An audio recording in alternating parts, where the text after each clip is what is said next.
Dico, thank you for the introduction. Good morning, everybody. My talk is on harmonizing agriculture and vulnerable drinking water abstraction in Overijssel. And I will try to explain that we do that in a collaborative approach together with the farmers.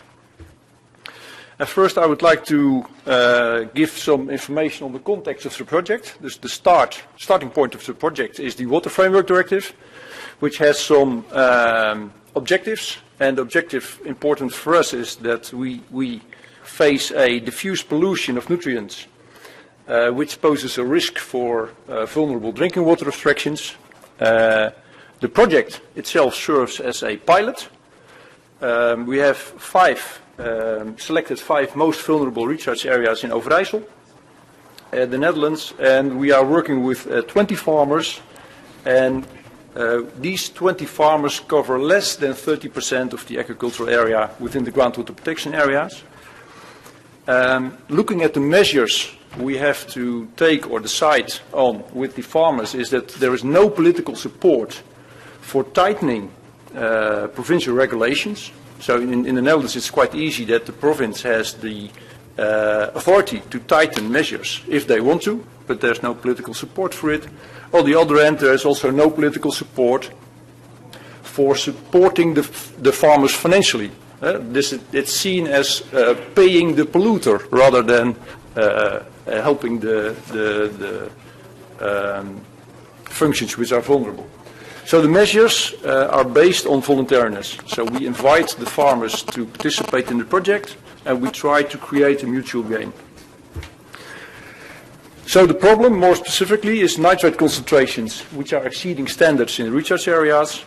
Looking from the perspective of the Water Framework Directive, we see that the standards of nitrate are exceeded in shallow groundwater, but also in deep groundwater and sometimes in the individual abstraction well of drinking water wells.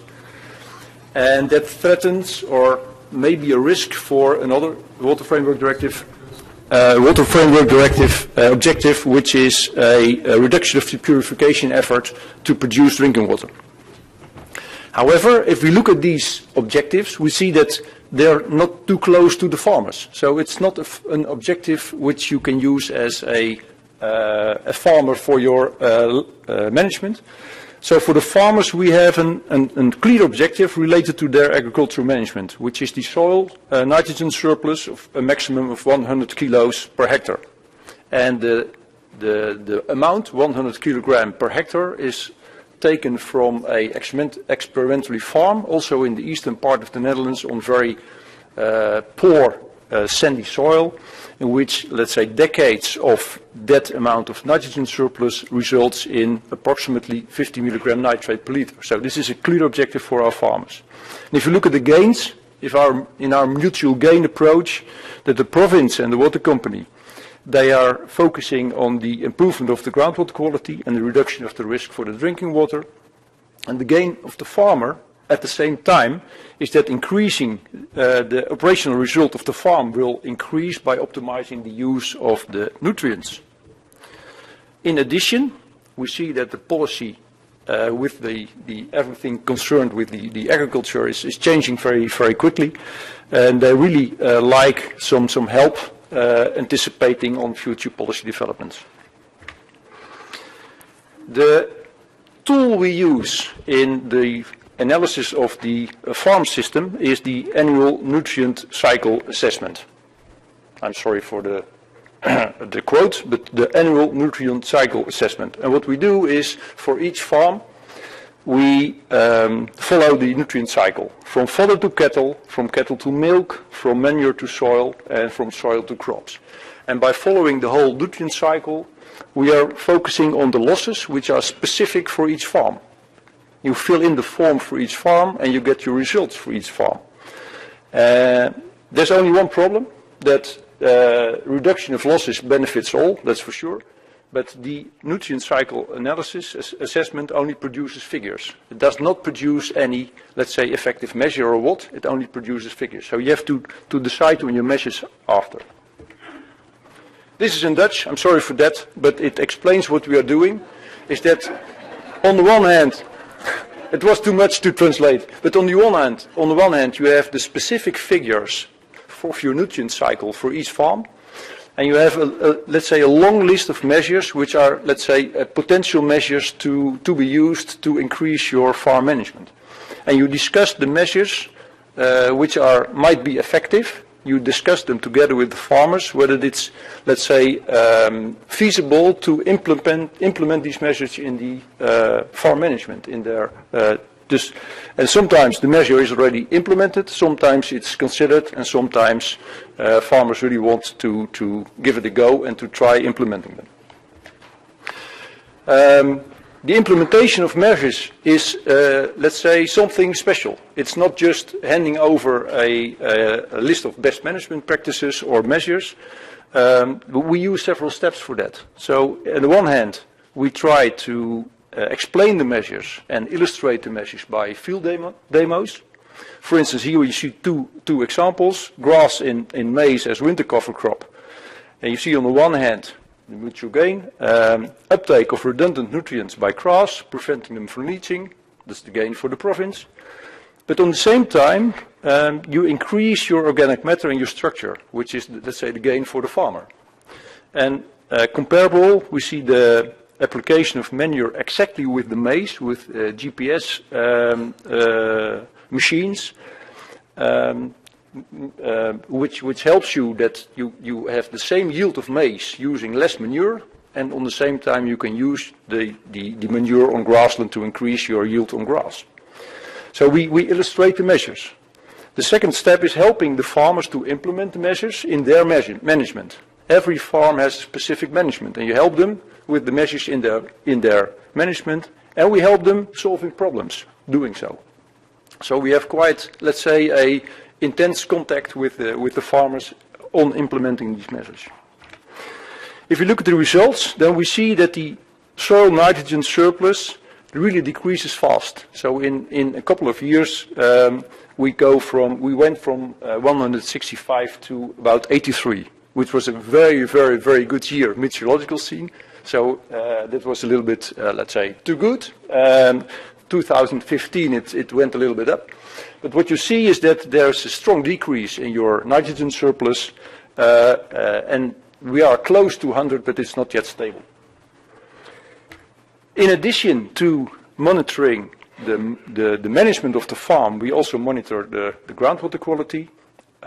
There's a lot to say about the monitoring network, the way we monitor the groundwater, but let me stick to the results. That we see the first 3 years, it was a little bit going up and down, but looking at the last three bullets, you see the concentrations going down in a steep line, 92, 84 and 75 on average in our agricultural area. Especially I like to point out the results in maize, because we focus especially on measures in the maize. And we see the concentrations dropping from 130 to 70 milligram nitrate per liter. In addition, we had one measuring round focusing on the concentration in natural areas. And there we have 31 milligram nitrate per liter, which is rather high, but it's because of, let's say, the deposition in that part of the Netherlands. DECO helped us with some information and to help us in putting the results of Overijssel in, let's say, a national perspective. So we compared that to the concentration of the monitoring network in the sandy regions. And there are two features which I like to point out. The first is that our concentrations seem higher than the average national concentrations in sandy areas, about 20 milligram nitrate per liter. I'm happy to say that our farmers are not worse than the average farmers in the Netherlands, but because if we compare the specific soil types and the specific groundwater tables in our area, there is no difference with the national data set. This illustrates that our areas are even more vulnerable with poor sandy soils and deep groundwater tables. So that's the reason that our concentrations are higher. But the other interesting feature is that if you look at the national trend, then the last, let's say, 4 or 5 years, you don't see a downward trend. It's maybe a little bit stable or going upward a little bit. And if you have a very strong focus with advisors and consultants discussing with the farmers on groundwater quality, you are really able to decrease also in the groundwater your nitrate concentrations. Second objective is the gain for the farmer. You can make huge and very sophisticated calculations. We did not do that because for me the gain for the farmer is only true when it's true for the farmer. So what we did is we used the data of the nitrogen nutrient cycle assessment, and we had some rules of thumb which we discussed with the farmer. And the rules of thumbs, together with data they provided and data from their nutrient cycle assessment, we used to calculate the effects of the measures in their, let's say, the income and operational result of the farms. The graph below, you see a little bit, let's say, the idea of the economics, that you start with fertilizer, in which nitrogen has a value of, let's say, €1 per kilogram nitrogen, and you transform it into milk, in which nitrogen has a value of about €40 per kilogram. So that's basically where dairy farming is all about. If you look at the economic results per farm, if you implement the measures we agreed on with the farmers, then you see that it changes a little bit depending on the farm, depending on which measures are already implemented and which measures farmers are willing to implement. But you see a range somewhere between €33,500 and almost or even more than €14,000. I don't exactly, and they didn't provide me the information on their whole economics of the farm, but those numbers are substantial. So the farmers are really interested in this type of measures. So the conclusion so far is that the approach shows excellent results. So we are happy. There's still some work to do for both the nitrate concentrations in the groundwater and the nitrogen surplus at farm level. We are happy to say that the participants really like the project and are willing to continue. They also are ambassadors of the project, so they're actively inviting colleagues and neighbors, etc., to join. And what we see is that the politicians are getting more outspoken regarding to the project. So at the first, nobody was mentioning the projects very much. Concentrations were high, the surpluses were high. But now politicians are starting to say that the glass is half full rather than half empty. So in result, or in return, the farmers start being proud. So we have a next challenge, and that's scaling up. The scaling up is based on, let's say, 3 tracks. First is increasing the autonomy of the farmers, that they can, let's say, do whatever we do alone. So fill in the forms, interpret the forms, identify and implement measures by themselves. Of course, we have to extend the group because we are only covering less than 30% of the area. And we have also to involve the social context, because in the Netherlands, the farmer is not doing everything himself. There's a lot of people are connected to the farm, doing things like doing the pesticides or sowing the maize or whatever. So if you really want to make steps in an area, in a region, you have to involve the social context. And the results of the upscaling are a little bit, let's say, disappointing. That the farmers are doing very well. Our participants are really enthusiastic. The contractors are really interested as well. But then we have the results of the information sessions of, let's say, this spring. And the province came up with a list of 1,500 landowners who have more or a smaller or a bigger piece of land within groundwater protection areas. We selected 560 people to be invited. Our farmers were involved in calling 50 people they know in those recharge areas. 20 people were willing to participate on information evenings, meetings, and only 3 new participants. So it really confuses us. So if we look forward, I have mixed feelings. I have mixed feelings about the results so far. So there's some work to do about the nitrate levels, and that's true. We see that the farmers still need some support. We see that the social context of agriculture is also happy to do, but my problem is not really, let's say, a problem at farm level. I have to run the project and meet the Water Framework Directive objectives. So I have to increase one way or another the 30% of area which is participating to meet these objectives. And at this time, maybe you can help us, but we don't know what to do. The farmers are doing whatever they can. We do whatever we can. The projects or the results are good for both gains, the gains for us and the gains for the farmer, but they are just not interested enough to participate. So thank you for your attention, and if you have some ideas, or I will be very interested.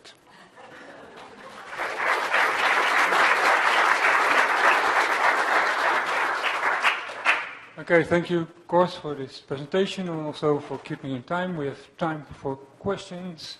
I'll first go now to the end of the room. Thank you. Thank you for your interesting presentation. Fraser Schilling from UC Davis. I was wondering if there's an opportunity here to maybe buy down some of the nitrogen application and see if there's a benefit you'd realize if you could estimate it, or just make the experiment of encouraging farmer participation by buying down or subsidizing the decrease in use. By buying down, you mean that we are paying the farmers to do something? Well, there's no way in paying farmers in the Netherlands at this moment. That if you see that the nitrate levels are over, let's say, the limit, and there's in political way no way of paying any polluter. That's at least that's the feeling at the moment. So we can help them by giving advice. We can help them by trying to arrange the context. We can do a little bit everything for them, but paying is out of the order. Sorry, it's an American solution. So then, I have about 8 questions, but I'll just ask one. Who exactly are the people that are doing the ANCAs, and who's paying them? I mean, there are people working on this, and somebody has to pay them. Who is that? The ANCAs are the support for the farmers. The team supporting the farmers is paid by a project financed by the province and the water company. So this kind of, let's say, paying in nature. In kind paying there's an in kind way of paying the farmer. So they get advice, and that's quite a team supporting those 20 farmers. So that's why I'm looking as a project leader to expand the idea of the project without expanding the support of the farmers, because nobody is able to finance that.